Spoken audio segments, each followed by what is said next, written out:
بسم اللہ الرحمن الرحیم الحمد للہ رب العالمین والصلاة والسلام علی اشرف الانبیاء والمرسلین۔ خلاصۃ النحو کی اسباق کے سلسلہ ہمارا جاری و ساری ہے، اور آج جو ہمارا سبق ہے وہ سبق نمبر 20 ہے، منصرف اور غیر منصرف کے حوالے سے۔ اس میں مورب کی دو قسمیں بنتی ہیں۔ اس میں مورب یا تو منصرف ہوتا ہے یا غیر منصرف ہوتا ہے۔ سر منصرف منصرف کا کیا مطلب ہے؟ منصرف کا مطلب یہ ہے کہ اس پر ہر اعراب آ سکتا ہے، تنوین بھی آ سکتی ہے، زبر بھی آ سکتی ہے، زیر بھی آ سکتی ہے، پیش بھی آ سکتا ہے۔ لیکن غیر صحیح منصرف وہ ہوتا ہے کہ جس پر تنوین نہیں آتی جی، اور نہ ہی اس پر جر آتی ہے۔ صحیح ہو گیا جیسے عمر ہے، لفظ عمر، تو یہ غیر جی۔ منصرف ہے، تو اس پر کبھی بھی جر نہیں آئے گی، نہ ہی جو ہے وہ اس پر تنوین آئے گی۔ تنوین آئے گی۔ جر آنے کی ایک صورت بنتی ہے تو وہ بھی بیان کریں گے، تو سبق شروع کرتے ہیں۔ ابھی ایک اہل حدیث تھا، جی اس کی شاید آپ نے ویڈیو سنی ہوگی، تو وہ لفظ عمر پر تنوین پڑھ رہا تھا، عثمان پر تنوین پڑھ رہا تھا، اور سامنے تھا حسن الحیاری۔ پہچانتے ہیں آپ ان کے؟ جانتے ہیں؟ بڑا رافضی ہے، شیعہ ہے، آن لائن مناظرے کرتا ہے، حسن الحیاری۔ نہیں سر۔ اس نے بڑا ذلیل کیا اس اہل حدیث کو، کہ تو مولوی کیسے بن گیا ہے، یہ کر رہا ہے، وہ کر رہا ہے، تمہیں تو یہ بات بھی سمجھ نہیں آ رہی کہ عمر پر تنوین نہیں پڑھتے ہیں، عثمان پر تنوین نہیں پڑھتے ہیں۔ تو یہ تو پہلے جو اولیٰ میں بچہ پڑھتا ہے تو اس کو بھی آتا ہے کہ جی عمر پر تنوین نہیں آتی، جیسا کہ آج آپ پڑھیں گے۔ تو شروع کرتے ہیں، جی فرماتے ہیں منصرف اور غیر منصرف کا بیان۔ اس میں مورب کی دو قسمیں ہیں، منصرف اور غیر منصرف۔ جس اسم مورب کے آخر میں تنوین اور کسرہ آتے ہیں اسے منصرف کہتے ہیں۔ جیسا کہ میں نے عرض کیا کہ اسم ہوگا، اس اسم کے آخر میں تنوین بھی آئے گی، اس اسم کے آخر میں کسرہ یعنی جر بھی آئے گی، تو وہ منصرف ہے۔ جی جیسے جاء زیدن، تنوین آ گئی، نظر تو الی جی۔ زیدن، جر آ گئی، تو زید کیا بنا؟ شاید منصرف۔ منصرف بنا۔ اور جس اسم میں مورب کے آخر میں تنوین اور کسرہ نہیں آتے اسے غیر منصرف کہتے ہیں۔ جیسے جاء احمد، تو یہاں پر احمد دال پر تنوین نہیں ہے۔ سر اگر تنوین پڑھیں گے تو مطلب چینج ہو جائے گا اس کا؟ تنوین پڑھیں گے تو مطلب تو چینج نہیں ہوگا، لیکن عرب کے قوانین کے خلاف ہو جائے گا۔ صحیح ہو گیا۔ ٹھیک ہو گیا؟ تو اسی جی، طرح نظر تو الی احمد، لیکن یہاں پر دیکھا جائے کہ الی کیا ہے؟ الی حرف جر ہے، جی۔ تو الی حرف جر ہے، ہونا تو یہ چاہیے کہ اس پر جر آئے، لفظ احمد پر، احمدی۔ لفظ احمد پر جر آئے، الی جی احمدی۔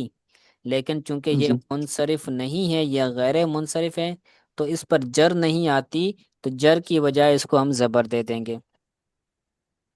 صحیح ہو گیا۔ ٹھیک ہو گیا؟ اب پتہ جی کیسے چلے کہ بند یہ اسم منصرف ہے یا غیر منصرف ہے؟ تو اس کے جی پہچاننے کے طریقے ہیں، وہ طریقے بیان کرتے ہیں کہ کتنی طرح کے اسماء غیر منصرف ہوتے ہیں۔ فرماتے ہیں درج ذیل اسماء غیر منصرف ہوتے ہیں وہ جمع جو منتہل جموع کے سیغے پر ہو۔ سر آواز کٹ رہی ہے۔ جی، آواز۔ وہ جمع جو منتہل جموع کے سیغے پر ہو اور اس کے آخر میں تا نہ ہو۔ منتہل جموع کا صیغہ، جمع منتہل جموع کا صیغہ وہ ہوتا ہے کہ جس کے بعد کوئی جمع ہی نہ ہو، یعنی جمع کی وہ لاسٹ اسٹیج ہو، اس کے بعد کوئی جمع بنے ہی نہ، تو اس کو جمع منتہل جموع کہتے ہیں۔ جیسے مساجد، مساجدو، یہ کیا ہے؟ یہ جمع منتہل جموع کا صیغہ ہے۔ قرآن کریم سورہ بقرہ، سورہ ملک میں ہے مسابیح، تو مسابیح یہ بھی جمع منتل جمع کا سیگا ہے۔ تو جتنے بھی جمع منتل جمع کے سیگے ہیں اور اس کے آخر میں گول تا نہیں ہے تو وہ کیا بنے گا؟ بولتے جائیں کیا بنے گا؟ آواز غیر منصرف سر بنے گا۔ آواز کاٹتی ہے۔ نیٹ کا مسئلہ ہو سکتا ہے آپ کے جہاں، وہ غیر منصرف بنے گا۔ اس کے بعد دوسری قسم ہے وہ اسم جس کے آخر سر میں ایک دفعہ پہلی قسم پھر پڑھا دیں، پہلی قسم پھر پڑھائیے گا۔ جو جمع منتل جموع کے سیگے پر ہو اور اس کے آخر میں تا نہ ہو تو وہ غیر منصرف ہو جائے گا۔ جمع منتل جمع کا سیگا یوں سمجھ لیجئے کہ جو جمع کے آخری اسٹیج پر ہو، اس کے بعد کوئی اور جمع بنے ہی نہ۔ اس کے مخصوص اوزان ہیں، تین چار اوزان ہیں۔ ان میں سے ایک وزن ہے مفاعل، اور دوسرا ہے جی مفاعیل۔ جیسے مفاعل کے وزن پر مساجد آتا ہے، اور مفاعیل کے وزن پر جی، مصابیح آتا ہے۔ مساجد، مساجید نہیں، مساجد۔ اور مسا مسا مس مفاعیل کے وزن پر جیسے مصابیح، قرآن پاک میں ہے نا مصابیح، مصباح کی جمع۔ سر یہ میرے خیال سے وہ صرف صغیر میں بھی والآلۃ منہ کی گردان میں میرے خیال سے یہ استعمال ہوتا ہے۔ نہیں نہیں، وہ اس میں اعلیٰ الگ ہے، یہ جمع منتل جمع ہے۔ یہ آپ نحو کے اندر پڑھیں صحیح ہے، گے، ہدایت و نحو کے اندر۔ ٹھیک ہو گیا پہلا۔ صحیح ہو گیا۔ دوسرا بیان کرتے ہیں کہ جی وہ اسم جس کے آخر میں الف مقصورہ یا الف ممدودہ ہو۔ شروع میں ہم نے پڑھا تھا مؤنث مذکر والے سبق میں، الف مقصورہ اور الف ممدودہ کیا ہوتا ہے؟ سر میں بھی وہی پڑھ رہا تھا، یہ جس کے اینڈ میں حمزہ نہ ہو وہ الف مقصورہ کہلاتا ہے، اور جس کے اینڈ میں الف کے بعد حمزہ ہے وہ الف ممدودہ کہلاتا ہے۔ جی ٹھیک ہو گیا، ماشاء اللہ۔ عادل بھائی آپ تک آواز آ رہی ہے محترم؟ جی حضرت آ رہی ہے۔ سمجھ بھی آ رہا ہے؟ نہیں حضرت، میرے پچھلے 4 سبق چھوٹے ہوئے ہیں، میں اس کو کور کروں گا۔ چلے صحیح ہے۔ ویسے یہ آج اتنا سے مشکل نہیں ہے، پیچھے والے سبق کے ساتھ اتنا خاص تعلق نہیں ہے اس کا، بس تھوڑا سا ہم اس دھیان کو دیں، توجہ زیادہ دیں تو آ جائیں گے انشاءاللہ تعالی۔ جی انشاءاللہ۔ تو جس کے آخر میں الف مقصورہ ہو یا الف ممدودہ ہو تو وہ بھی کیا بنے گا؟ منصرف، غیر منصرف۔ غیر منصرف۔ جی وہ غیر منصرف بنے گا، اور اس کا جو اعراب ہوگا وہ غیر منصرف والا ہوگا۔ ٹھیک ہو گیا؟ جیسے صغرا، کبرا۔ کبرا جی، کے اندر صغرا کے اندر کون سا ہے؟ الف ممدودہ ہے یا الف مقصورہ ہے؟ صغرا کے اندر الف مقصورہ ہے، ٹھیک ہو گیا۔ حمرا کے اندر؟ ممدودہ ہے، حمرا یہ منصرف ہے یا غیر منصرف ہے؟ یہ غیر منصرف کیوں غیر منصرف ہے؟ کیونکہ اس کے آخر میں یہ الف مقصورہ آ گیا ہے۔ جی ٹھیک ہو گیا، ماشاء اللہ۔ تو جس کے آخر میں الف مقصورہ ہو وہ غیر منصرف ہوتا ہے۔ غیر منصرف کا مطلب یہ ہے کہ اس کے آخر میں تنوین اور کسرہ نہیں آتے۔ نہیں آتی۔ ٹھیک ہے عادل بھائی؟ جی اور منصرف اس کا برعکس ہے کہ جس کے آخر میں تنوین اور جر آتے ہیں۔ تنوین اور کسرہ آتی ہے۔ اس کے بعد تیسری بیان کرتے ہیں وہ اسم عدد جو فعال یا مفعل کے وزن پر ہو۔ فعال یا مفعل کے وزن پر جو اسم عدد ہوگا وہ بھی کیا ہوگا؟ غیر منصرف۔ جیسے احاد، معشر۔ احاد کا مطلب ہے واحد، معشر کے مطلب ہے 10، تو یہ بھی غیر منصرف ہے۔ اس کے بعد ہے وہ علم جو دو اسموں کو بغیر اضافت و اسناد کے ملا کر بنایا گیا ہو۔ وہ علم ہوگا، لیکن وہ علم دو اسموں کو ملا کر آپس میں بنایا گیا ہوگا۔ ٹھیک ہو گیا؟ اس کی سمجھ نہیں آئی سر تھوڑی سی۔ جی، وہ علم وہ علم جو دو اسموں کو بغیر اضافت و اسناد کے ملا کر بنایا گیا ہو، یعنی دو نام تھے، جی دو نام تھے، تو جب دو نام تھے تو دونوں ناموں کو آپس میں ملایا گیا، دونوں ناموں کو آپس میں ملایا گیا تو ایک اور نام بن گیا۔ جیسے اس کی مثال دیکھیں، یہ ہے بعلا بکو، کیا ہے؟ فعل بک بعلا بکو، یہ بعل الگ ہے، بکو الگ ہے۔ بعل بندے کا نام تھا، بک جو ہے وہ بت کا نام تھا۔ صحیح ہو گیا، تو مطلب بندے کا بت بنے گا۔ ہاں، پھر یہ جس شہر میں بت تھا یا جس شہر میں وہ بندہ رہتا تھا، تو پھر اب اس شہر کا نام رکھا گیا بعلا بک۔ صحیح ہو گیا۔ ٹھیک ہے، تو بعلا الگ ہے، بک الگ ہے، دونوں کو ملا کر دونوں کو ملا کر ایک نام بنایا گیا۔ جی ٹھیک ہو گیا۔ اس کے بعد فرماتے ہیں فعلو یا افعل کے وزن پر ہو، جو علم فعلو یا افعل کے وزن پر ہو تو وہ بھی غیر منصرف ہوگا۔ صحیح ہو گیا۔ جیسے عمرو، یہ فعلو کے وزن پر ہے، افعلو یہ بھی علم ہے، اور احمدو افعل کے وزن پر، تو یہ بھی کیا ہو جائے گا؟ غیر منصرف ہو جائے گا۔ جی ٹھیک ہو گیا۔ اس کے بعد ہے جی پانچواں، وہ علم جس کے آخر میں گول تا یا الف نون زائدہ ہو۔ ریپیٹ کریں کیا؟ وہ علم جس کے آخر میں گول تا یا الف نون زائد ہوں، جیسا کہ طلحتو کے آخر میں گول تا، ہوں، اور عائشہ کے آخر میں بھی گول تا، جی، اور عثمان کے آخر میں الف نون۔ زائدہ ہے، جی تو یہ بھی کیا بنے گا؟ غیر منصرف۔ ٹھیک ہے، تو وہی عثمان بھی آ گیا اور عمر بھی آ گیا، جیسا کہ میں نے آپ جی کو بتایا اس اہل حدیث کا کہ وہ عمر پر بھی تنوین پڑھ رہا تھا، عثمان پر بھی تنوین پڑھ رہا تھا۔ جی ٹھیک ہے، تو یہ اس کا آپ نے خیال رکھنا ہے۔ صحیح ہو گیا۔ اس کے بعد ہے وہ مؤنث علم یا عجمی علم جو تین حروف سے زیادہ ہو۔ مؤنث علم ہوگا لیکن وہ تین حروف سے زیادہ ہوگا، جیسے زینبو مؤنث علم ہے، جی تین حروف سے زیادہ ہیں۔ جی چار حرف۔ ٹھیک ہو گیا۔ عائشتو، ٹھیک ہے، یہ بھی جی یہ بھی تین حروف سے زیادہ ہے لیکن اس کے اندر بولتا آ گئی ہے۔ جی فاطمتو یہ بھی غیر منصرف ہے۔ جی تو وہ مؤنث علم جو تین حروف سے زیادہ ہو، یا عجمی علم، عجمی مطلب وہ عربی نام نہ ہو، جیسے ابراہیم، اسحاق، اسماعیل، صحیح ہو گیا۔ یہ سارے کے سارے عجمی نام ہیں، یہ عربی نہیں ہیں۔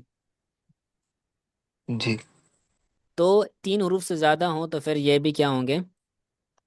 غیر منصرف۔ غیر منصرف۔ جیسے زینب عربی نام ہے، مؤنث ہے، لیکن چار حروف سے زیادہ ہیں تو غیر تین سے منصرف۔ زیادہ۔ جی، تین سے زیادہ ہے تو یہ غیر منصرف۔ اسحاق یہ عجمی ہے، تین حروف سے زیادہ ہے۔ جی اگر تین حروف سے زیادہ نہیں ہے، تین حروف ہی ہیں، جی تو اب درمیانہ اس کا متحرک ہو، یا تین حروف سے زیادہ تو نہ ہو مگر تین حروف ہی ہوں، لیکن جو درمیانہ ہے، جو بیچ والا ہے، وہ کیا ہو؟ وہ متحرک ہو۔ تو متحرک ہوگا تو وہ کیا ہو جائے گا؟ غیر غیر منصرف۔ منصرف اگر متحرک نہیں ہے، ساکن یا درمیانہ حروف، تو کیا ہو جائے گا؟ تو منصرف منصرف منصرف، ہو جائے گا۔ منصرف ہو جائے۔ پر جی متحرک اس کو ہی کہتے ہیں نا جس پر ہر تینوں حرکات ہیں اس کو۔ جی جی، زبر ہو، زیر ہو یا پیش ہو۔ سر اس میں ساکارو کے زیر نہیں ہے اس میں تو۔ تو زبر تو ہے نا، تینوں میں سے کوئی ایک ہو، تینوں کا ہونا ضروری نہیں ہے۔ صحیح ہو گیا۔ تو اب بتائیے، نوح یہ منصرف ہے یا غیر منصرف ہے؟ نوح یہ یہ جو چھٹی مثال ہے اس کو دیکھ کے بتانا ہے؟ نہیں نہیں، ہاں چھٹی پوائنٹ کو دیکھ کر آپ نے بتانا ہے نوح یہ کیا ہے، منصرف ہے یا غیر منصرف ہے؟ یہ منصرف ہے، منصرف کیوں ہے؟ کیونکہ ایک تو اس میں 3 حرف ہیں، اور اس کے بعد یہ متحرک حرف نہیں ہے، مطلب درمیانہ حرف، درمیان متحرک۔ درمیانہ والا حرف اس کا متحرک نہیں ہے، شاباش، جی ٹھیک ہو گیا، جی شاباش۔ اب اس کی مثال دیتے ہیں، جیسے سکرو، شترو، سکر یہ جہنم کا، سکر کے نام سنا ہے، جہنم کا نچلا حصہ اس کو سکر کہتے ہیں، اور ایسا شتر، شتر یہ جو ہے وہ کسی پرندے کا نام ہے، صحیح ہو گیا۔ ٹھیک ہو گیا۔ جی اس کے بعد ساتواں ہے کہ وہ صفت کا صیغہ جو افعل یا فعلان کے وزن پر ہو تو وہ بھی کیا بنے گا؟ غیر منصرف۔ ہاں ہاں، وہ صفت کا صیغہ جو افعل یا فعلان کے وزن پر ہو تو وہ بھی غیر منصرف بنے گا، جیسے احمرو صفت کا صیغہ ہے، احمر، کسے کہتے ہیں احمر؟ احمر سرخ، نام ہے، سرخ، سرخ کو سرخ، ترک۔ یہ صفت کا صیغہ ہے نا، جیسے افعالو کے جی وزن جی، پر ہے۔ افعل کے وزن پر آ گیا ہے، صفت کا صیغہ ہے لیکن افعل کے وزن پر آ گیا ہے تو منصرف نہیں ہوگا، غیر منصرف ہوگا۔ اسی طرح جی انصارو یہ بھی افعل کے وزن پر آ گیا ہے تو یہ بھی منصرف۔ غضبانو یہ بھی صفت کا یہ صیغہ ہے اور جی فعلان کے وزن پر آ گیا ہے، ٹھیک ہو گیا۔ جی جی جی، اب منصرف پر غیر منصرف جو ہے نہ اس پر، الف لام آ جائے یہاں سے نہیں مضاف غیر کر کے۔ منصرف پر نہ تنوین آتی ہے نہ جر آتی ہے، لیکن اس کے جر آنے کی ایک صورت ہے، غیر منصرف پر ایک صورت میں جر آ سکتی ہے، وہ جر کب آئے گی؟ فرماتے ہیں غیر منصرف پر الف لام آ جائے یا اسے مضاف کر دیا گیا ہو، کیا؟ مضاف، غیر منصرف پر الف لام مضاف آ جائے یا اسے مضاف کر دیا جائے تو ان دونوں صورتوں میں اس پر کسرہ، آ سکتی ہے، تنوین پھر بھی نہیں آئے گی، تنوین نہیں آئے گی، کسرہ آ سکتی ہاں، ہے۔ معرب باللام، مضاف، ہم، مضاف کا کیا مطلب ہے سر؟ مضاف مطلب وہ مضاف بنے اور اگلا مضاف الیہ بنے، پیچھے سبق پڑھا ہے نا مضاف مضاف الیہ والا، جی جی سبق ہے وہ، میں ریوائز کرنا ہے جی انشاءاللہ۔ جی، تو مضاف بنے اور اس کے بعد مضاف الیہ ہو، جیسے اس کی مثال دیکھ لیں، مرر تو بالمساجد میں مسجدوں کے پاس سے گزرا، تو جی الف لام آ کے، مساجد منصرف ہے کہ غیر منصرف؟ مساجد یہ غیر منصرف ہے۔ غیر منصرف کی کون سی قسم ہے؟ جمع منتل جمع والی، جمع، جمع منتحل جموں، جمع، ٹھیک ہے، پہلی پہلی قسم، تو اس پر جر آئیے، صحیح۔ جر کیوں آئیے؟ چار کیونکہ یہ غیر منصرف ہے، کیونکہ غیر منصرف پر تو جر نہیں آتی، کیونکہ اس میں الف لام آ گیا۔ جی شاباش، کیونکہ اس پر الف لام آ گیا ہے تو جو غیر معرف منصرف پر باللام سے۔ اگر الف لام آ جائے تو اس پر جر آ سکتی ہے، جی یا مررت بمساجدکم میں تمہاری مسجدوں کے پاس سے گزرا، تو یہاں پر مساجد یہ مضاف بن رہا ہے اور کم ضمیر مضاف الیہ بن رہا ہے، تو اگر غیر منصرف مضاف بنے تو مضاف ہونے کی صورت میں اس پر جر آ سکتی ہے، آ سکتی ہے۔ سمجھ جی گئے؟ جی سر۔ چلیں آج کے لیے اتنا سبق کافی ہے، آپ اس کو یاد کیجیے گا اور جی مشق بھی حل کرنے کی کوشش کیجیے گا، کوئی بات سمجھ نہیں آئی تو پوچھ لیں۔